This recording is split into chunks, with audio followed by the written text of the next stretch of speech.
guys, so today we're going to be looking at the LG G Watch.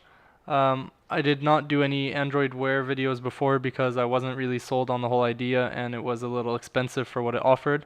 But on Black Friday they had amazing deals and I went ahead and picked up an LG G Watch. So initially when you open the box it is sitting like any other watch would. Now the LG G Watch has a 22mm changeable watch strap, which is standard, a 1.65-inch IPS LCD. It weighs 63 grams and has a 400 mAh battery. It also has a Qualcomm Snapdragon 400 processor with a 1.2 GHz CPU, 4 GB of internal storage, and 512 MB of RAM. Now this is pretty impressive for a watch considering that it doesn't need to actually do much, but it has specifications similar to that of an Android phone.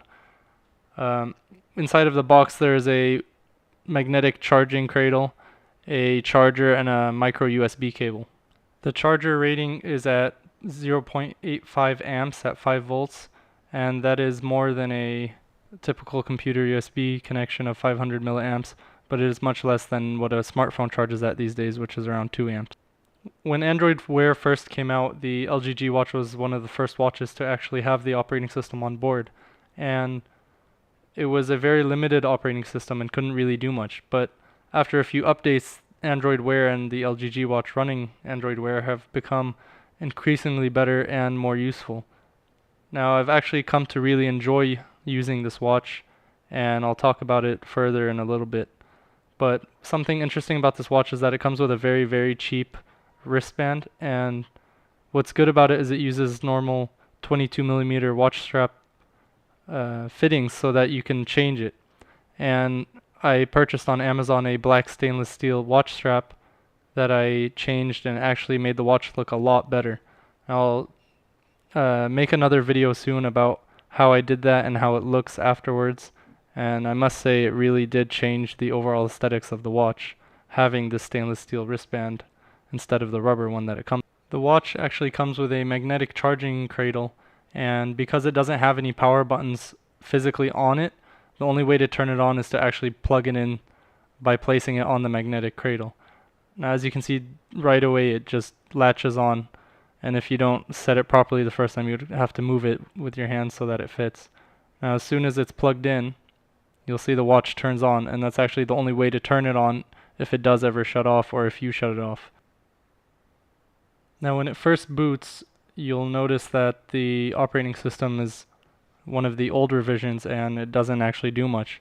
So I found it very buggy and very annoying to use, but then I quickly realized that it just needed to be updated, and it did 2 updates, and I am now on the 4.4 R2. So that is the newest version available for the LG G Watch, and I must say it has come a long way from how it originally shipped.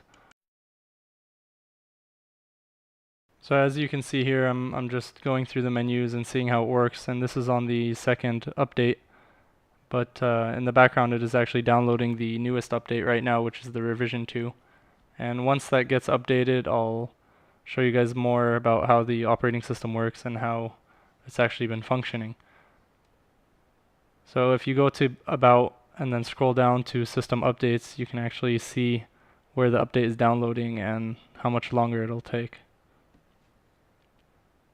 So now that it's updated, I want to show you guys with the new stainless steel band how it looks on my hand compared to the watch I was previously wearing. And size-wise, it's not too big on me because I don't have very skinny arms, so it actually looks proportionally well. The only thing was the wristband was a little too large, and I have since then fixed it, so it looks a lot better now. What I'm going to show you now is a video of how it looks while being used outdoors using the voice commands, and here it is. Okay Google, show me the weather in Mountain View.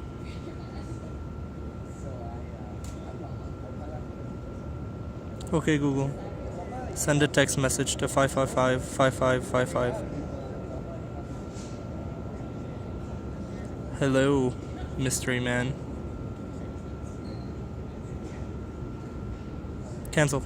So as you can see, it's pretty responsive, but the only thing that doesn't work is saying cancel after you've accidentally sent a message incorrectly. so you have to touch the screen to do that. Now, the whole operating system is very smooth and I like it a lot, and I really like that you can just put your hand over it to put the display into its always on mode, which dims it and goes into a black and white state. Now, using the always on mode, I get well over a day's worth of use. I use it a lot all day, and by nighttime it still has maybe 30% left. Now, I've found that there are a lot of apps to use on this watch, and I'm going to make a separate video just for the apps. But overall, the LG G Watch so far has been amazing, and I really, really like it. So look for my other videos to learn more about the LG G Watch. Please like, subscribe, and as always, have fun. See you in the next one.